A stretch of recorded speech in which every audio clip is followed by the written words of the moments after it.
everybody, and welcome to CBC Live at TIFF. We are streaming live right now from the Intercontinental Hotel, which is one of the centers of the Toronto International Film Festival. I'm Jamie Ordolis from CBC Live. I'm super excited about today's show because we're going to talk about some major red carpets, some Ryan Goslings and Ben Afflecks, and I have a co-host today from CBC News, arts reporter Zuleka Nathu, and we're super happy that Sukyin Lee is here with us. Hi, gals. Hi. It's nice to be on the red couch. Is it? Yes. You comfortable? I am. We're really excited because you're quite an admirable person. Not only are you the host of Definitely Not the Opera, I'm giving her her own background right now. Yes. You're also a musician. At least you're not referring to me as she. Yeah. Thank you. Let's cut her out for a bit while I explain.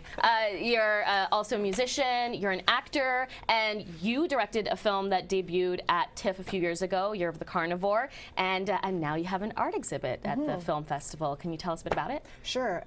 It's part of TIFF's Future Projections program, and that's basically in galleries throughout Toronto. They've invited 8 international artists who have a relationship to cinema, who are also visual artists, and in each of those galleries they're showing work. So my show is called We Are Light Rays, and it's at a gallery on Ossington, 134 Ossington, Oz Studios, and it's essentially I realized in the process of being in Vancouver, I went to live there to support my sister as she was going through her cancer journey. And during that period of time, all of my movie projects were put on hold. So I really wanted to be present for her.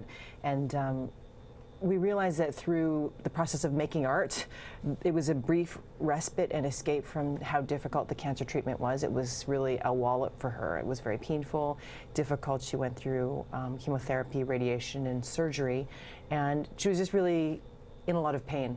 And one day we sat in a park, and I had a bag full of art supplies, and I took them out, and we just started making stuff. And through making art, it was just like, it felt like we weren't there. And yeah, well, just that the pain and all that stuff could be just sort of pushed away a little bit for a very, very brief period of time. And so throughout that year of being with her in Vancouver, every day we would throw a question at one another, and each of us would respond through creating a piece of work, and at the end of the day we would share it with one another. Oh, wow. And then we had a group of friends join us in this, and it was super fun. It was like every day was a gift. At the end of the day, you would unwrap this thing and be able to share that. And during this time, I started to take photographs. So a lot of the times, my piece of art was in the form of a photograph.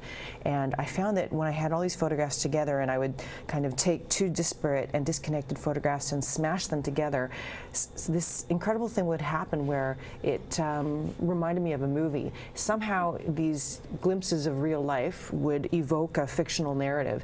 And I love telling stories in sequential images. I love making films. And without being able to make a film at that point, and I had just a camera with me, I realized it really satisfied this filmmaker's urge within me. I could make these films in the form of a diptych of photographs, and it, instead of costing, you know, thousands and millions of dollars, it was like me and a camera and a very rudimentary software to like put these together. So these images were born out of that process. 1,000 words, right? Yeah. And you're someone who's been able to express herself in so many different forms. How is your sister, by the way? She's doing well. That's great. Yeah, she's been through a very crazy and intense time.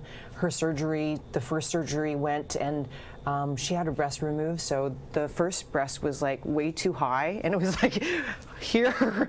And so she just went through the second surgery where they had to like put in a different implant and change it around and stuff. And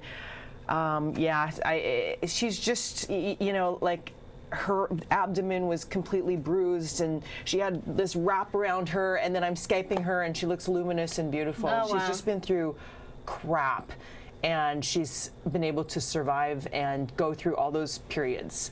and they were dark and difficult times, and she's come out the other side, and hopefully, I don't think there's any piece of wood here in this suite except for my head. My head too, especially on the third day of TIFF, let me tell you. Yeah. So you also now are working on another, I don't know how serious the story's going to be, but Smiling Jack, the story of Jack Layton. You're playing Olivia Chow. Can you tell us a bit about that? Yeah, we're not, the name is still up in the air, so it's either the Jack Layton biopic. So it's something about Jack. It's a movie about Jack and Olivia. And yeah, this summer kind of exploded in many levels. I ended up, getting this art show. I also went down to Mexico City to location scout for another movie I'm developing, and then suddenly I got this role to be Olivia Chow in the Jack Layton biopic. So it was a very crazy summer, and there were a lot of balls in the air. So I literally went from Mexico to Winnipeg, two very extreme places. Winnipeg is extreme, and threw myself into this role. And it's a very challenging role because of the incredible dramatic spike of the story. Absolutely. There's some really beautiful moments of levity and humor and silliness, and then it goes extremely pitch dark. And it's a very dramatic story. So yeah, we were all in Winnipeg, which is a very vast and flat and intense place. And we were, staying in a old hotel, the Fort Garry Hotel, which is haunted. I'd wake up and feel like the presence of ghosts around me. And then having to go to set every day and work 16-hour days and submerge myself into the narrative. And you were telling us a bit about, before we were rolling, how just a haircut can be so transformative. So yeah, it's like, how do you get to be Olivia, who you know? How you get into a place, how you get inside. I found that learning the accent, I spoke in a completely different voice. If I was to have done the role in this voice, it wouldn't have worked. It would have been, oh, there's Sukyun. But the voice was really huge to be able to get access to her. And they changed my hair quite a bit, and I had we spanned 3 decades, and I had prosthetics up here, and the man who plays, the actor who plays Jack, Rick Roberts, had prosthetics over his face, different color eyes. So these, and just wanting to serve the story and serve it well. Absolutely. I think in my process as an actor, I have to become the person, so there's aspects of method acting in there. So it was kind of, I feel like I did myself a little bit of a mind crazy thing. And now you're back at TIFF. And now I'm trying to figure out who I am. A mind F on its own. Yes. Yeah. A mind F. And today is the debut of the new season of Definitely Not the Opera. That's right. Right? Yes. We're excited for that. That's where you're dashing off to now? Actually, I am dashing off to other TIFF functions, but we recorded it this week, and it will be aired at 1:30 today. At 1:30 today. 1:30 to CBC Radio 1. And we are celebrating the superpower of kids. And what they teach us. That's cool. Can't wait to see the Jack Layton biopic. So guys, remember that you got to go to Oz Studio 134 Ossington Avenue here in Toronto. If you're here in TIFF, or if you live here, it's called We Are Light Rays. Go to cbc.ca/DNTO to check out the first episode. Now, one thing you don't know is that not all of Sukyun's team works at CBC Toronto. It's like her and one other person. That's right. So we got to spend some time with her and see what her creative but sometimes lonely time at CBC is like. Check it out. I mean, the thing is, it's amazing. So sad. And I'm the only one. Actually, me and my friend Tori are satellite members of DNTO. The main headquarters is in Winnipeg, and that's where most of my team is. So I talk to them remotely through the internet and on the phone. That's pretty much how I talk to them every day. So it can get lonely here sometimes, doing your thing in Mother Core.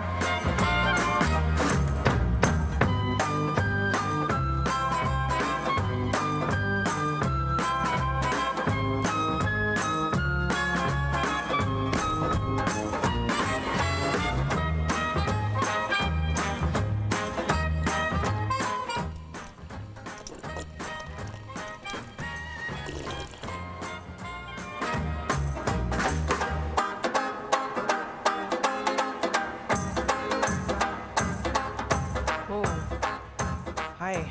Help you. Where am I? I have no clue. This is like the end of the road. So where are you trying to get to? I was trying to get to the atrium. Oh, you turned the wrong way. Oh, how do I get there? What is this? This is engineering. Or a division part of it.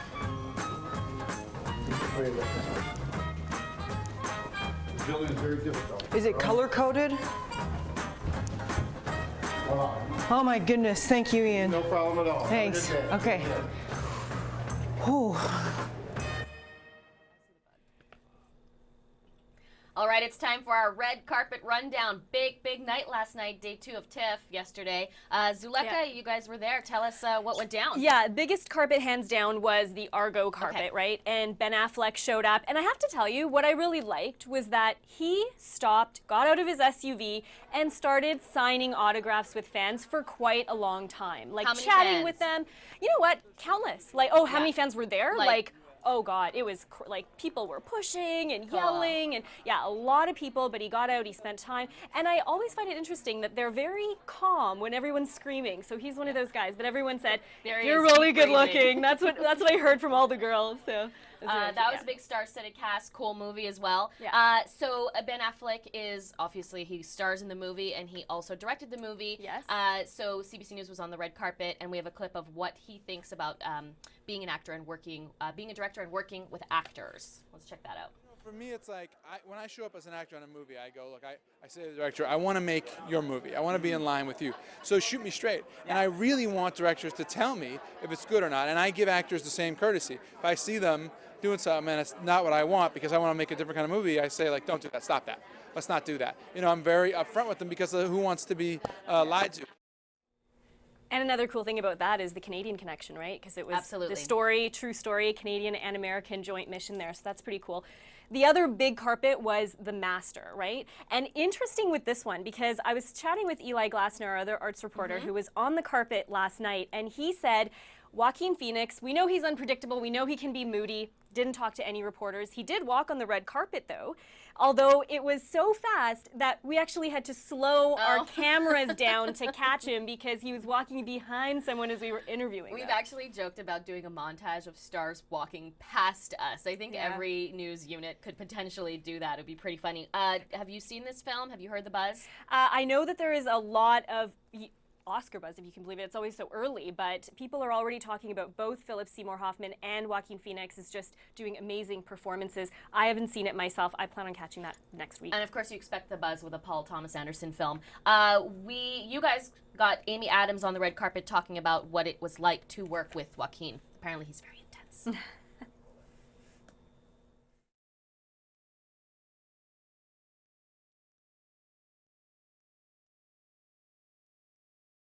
I knew it was electric on set, and then seeing the result on screen is not to be missed.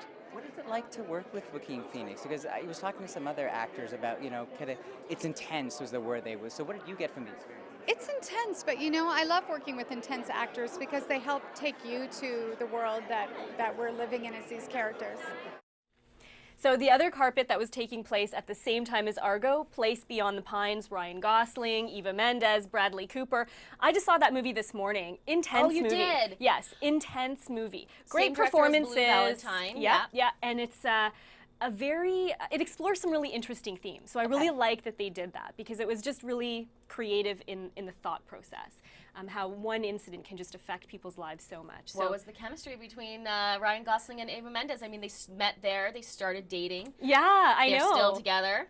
Yeah, beautiful couple. Gosh. Yeah. Was there good, are they love interests in the movie? It's hard to explain it, but for the most part, they're actually apart and fighting. so they were really good at that, you know. Do we have a clip of Gosling? I think we've got Gosling on the carpet talking about what it's like to come home to TIFF. And I can tell you, for our part, it's great. We love it. Him back. Come home, you know. I really wanted the film to come here. I think this is a perfect festival for this film. We're ditching Spring Breakers. We're going to get on to Spring Breakers. So this is the same person that directed Kids. And have you heard anything about that film? Not a lot about the film. I did hear a bit about the red carpet from my colleague saying that there wasn't a lot of chatter. I mean, all the girls were there, right? So they all walked the red carpet. So that's always Gomez, nice to see. Vanessa Hudgens. And you'll also notice the fans very young compared to the other carpets, which is natural given who was in on the cast. The other thing too. Probably looking for Bieber. Yeah, exactly. Who honest. was not there, didn't end up showing. But Selena Gomez too. You know, even she said this was kind of a risque role for her, a little bit out of her comfort zone. Absolutely, but I mean, to work with Harmony Korine is a great opportunity for her. And there's James Franco. I like There that he goes, guy. gives a nice wave to the fans. And we're going to talk about these ladies in TIFF star style. Time for that.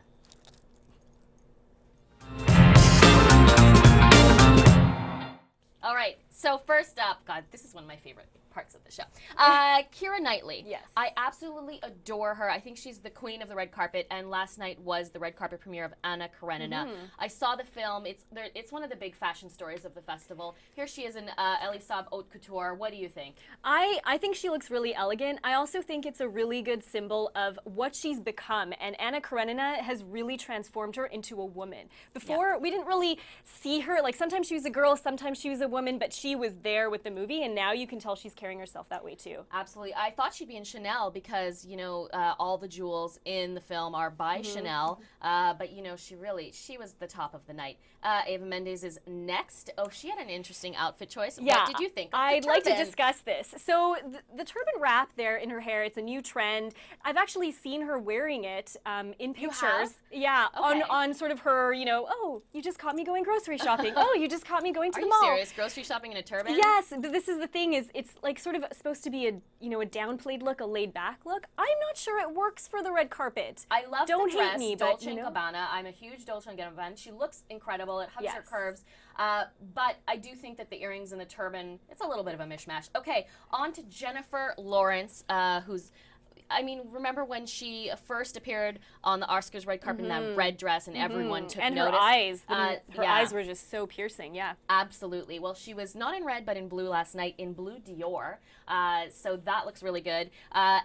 But there was another young person, and she was our only miss of the night, and that's Elle Fanning. And you know what? Chalk it up to being a teenager. She's actually a real fashion darling. She's wearing Miu Miu last night, and she covers magazines all the time. She's a risk taker with fashion, but She was going for the edgy look. You can Yeah. tell, even with in her face with the, you know, the bleached blonde, the menswear inspired look. That's why they call it a risk. It doesn't always work. All right. I loved what Vanessa Hudgens wore to the press conference for Spring Breakers. It's Alice by Temperley London. It's a full lace jumpsuit. Check that out. What do you think? I like it because you can you could dress it up or you could dress it down. You know, put on some flats. Yeah. You could go to the grocery store. Flip-flops in a turban and go to the grocery store with Eva Mendes. All right. Ashley Benson, she was wearing a gorgeous, gorgeous Dolce & Gabbana gold skirt. I loved that one. Loved Did you? I just thought it was really pretty. I thought it was really pretty and simple. It's glamorous. She looks like a mermaid, actually. Okay. Selena So Gomez someone didn't also like it. in Dolce & Gabbana. Selena Gomez, of course, was in the same film, so I guess, I mean, what did they all wear? Was it a Dolce & Gabbana carpet? No, just the two of them. She looked great. And then Jennifer Garner was in Valentino. I want to look at Jennifer Garner because yeah. she's beautiful. Yeah, and I liked her hair. I wasn't sure about the dress, to be honest. And that's why sometimes you don't know how somebody's going to photograph. Yes. I mean, it happens to us all the time. Yeah, and there you go. You That's can see case in point. Exactly. Yeah. The chest area. All right, let's get to the guys, the last people on the list. Ryan Gosling looked great. He always does. Yeah. And he was sporting a trend that Alexander Skarsgård, another really attractive, talented actor. Talented, for sure. I know, we're the CBC, so of course we're talking about talent, but he's also attractive. Do you see how similar their looks are? Yeah. It's a new trend. Yeah. All right, so that's TIFF style, star style for day 2. I'm anxious to see what people will be wearing tonight. All right, on to the CanCon. We do CanCon not because we have to, because we want to. Yeah, because we can. So we're talking about Sarah Polley, who, again, we had Sukhin Lee on today, and talk about another incredible young Canadian filmmaker. Yeah. And she has a doc at the film festival this year it's called her Story. first one. Have you seen it yet? Yes. You have? Yeah. Okay, so let's watch a quick background profile, Yes. Canadian profile on Sarah Polley, and then chat. let's talk about stories we tell.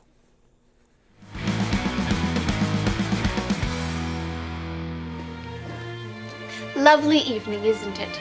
It was 22 years ago when we first got to know this charming young lady as Sarah Stanley on Road to Avonlea. How could such a sweet girl go from that to this? Sarah's versatility actually extends well beyond her acting. She's also incredibly talented behind the camera.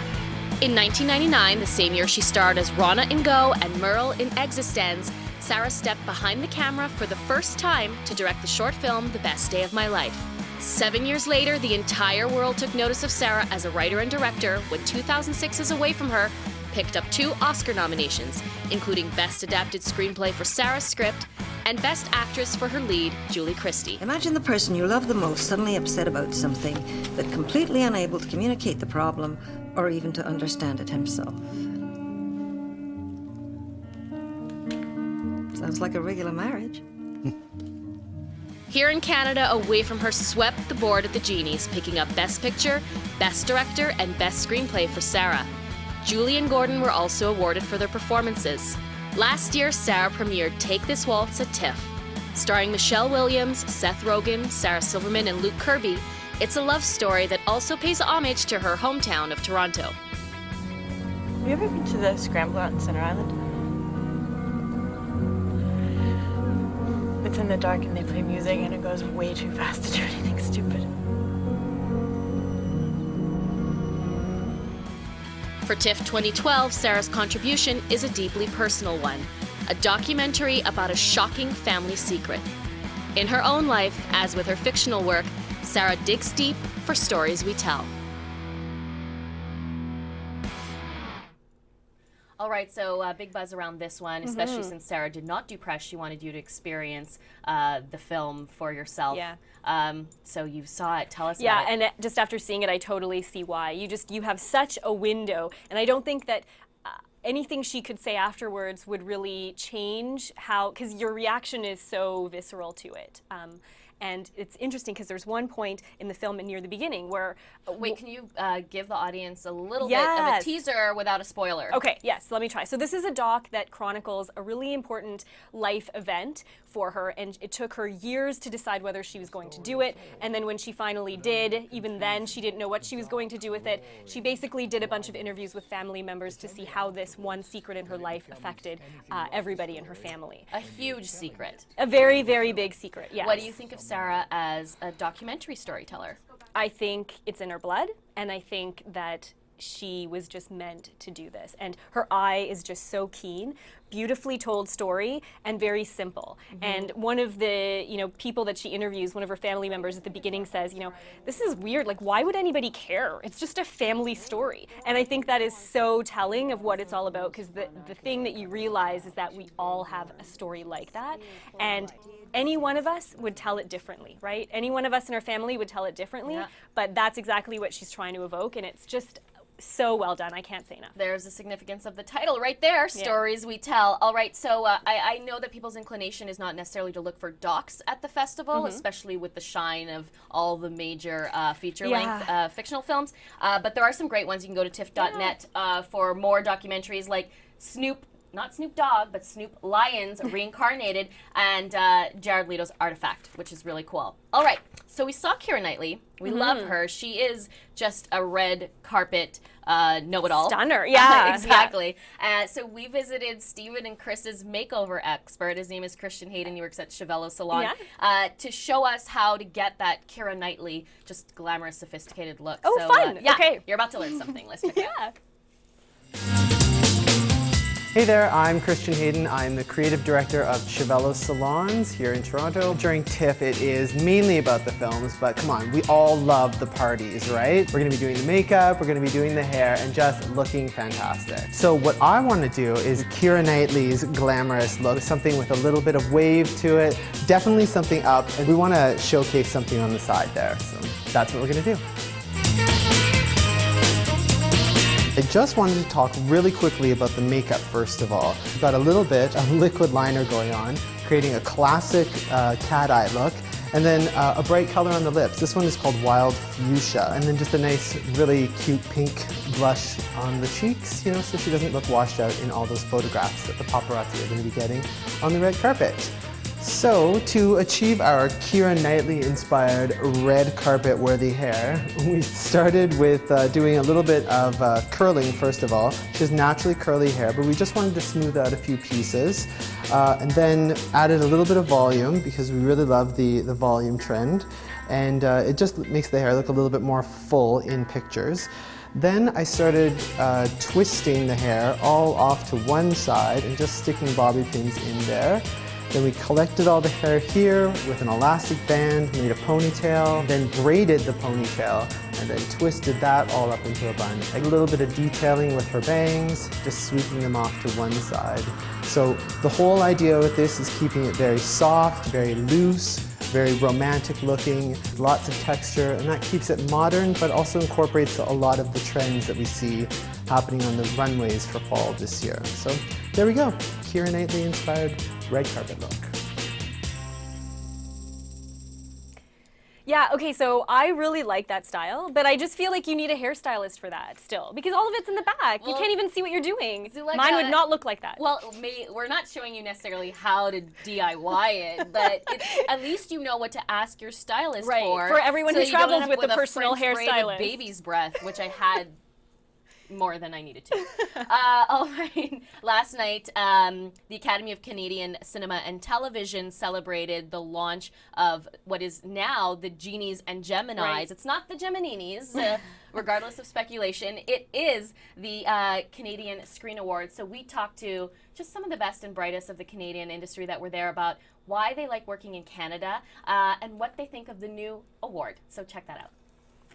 Managed to carve out an identity, but it's this bizarre, multifaceted, unique identity that kind of shifts and changes depending on which direction you're looking at and where you're from and how you're looking at it. You need to tell your story. Your story needs to be told by people who live that story. The gift that this country gives us is it's such a diverse place. This is my homeland.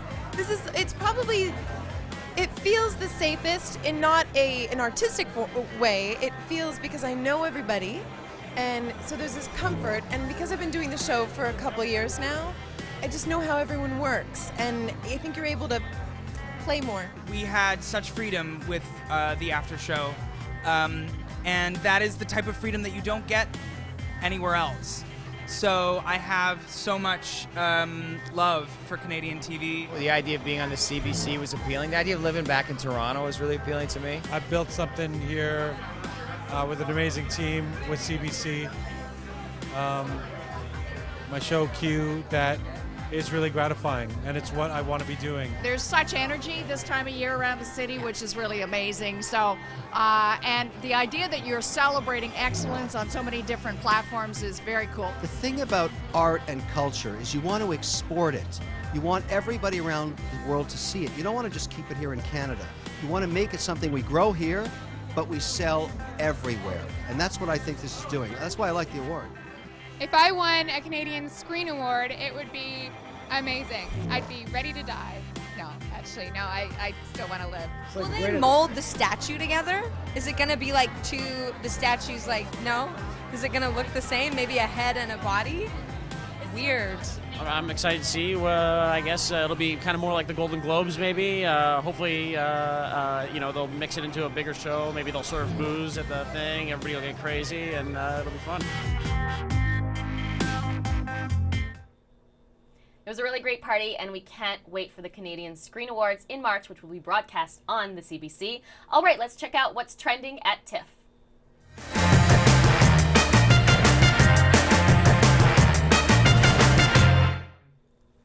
Okay, so as you know, yesterday was the press conference for Snoop Lion's documentary Reincarnated. He is reincarnated as the Snoop Lion, and our own George Stroumboulopoulos was one of the moderators at the press conference. There he is with Snoop Lion. So this is just a quick reminder to keep checking the Facebook pages and Twitter pages of our stars, because like yourself, we're out and about doing all kinds of fun things, totally in the middle of the festival. Here's someone else from CBC. Yeah.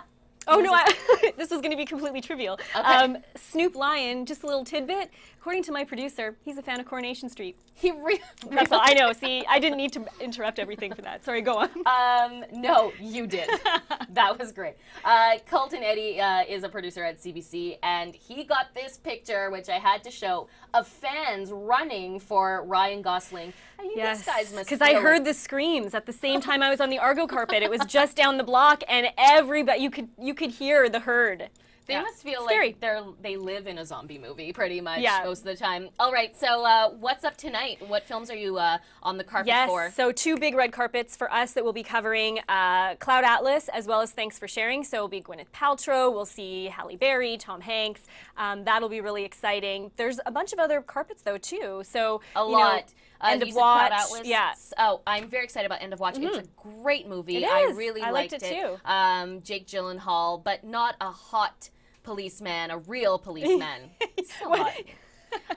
And of course, today I'm very excited about Joss Whedon's Much Ado About Nothing. that's another Joss one. Whedon, I mean, I've loved him since Buffy. And of course, people know him more now because of the Avengers. Yeah. And I'm really, really excited about that. TIFF parties, there's a TIFF industry party. CBC Live will be there. We're going to bring you that tomorrow. The Target Hotel is having a really cool party for Q. Jian Gameshi is hosting Q yeah. After Dark. We're also going to be there, and we've got some Target swag for you guys, so we're going to have that tomorrow as well. Make sure to keep following us at CBC Live.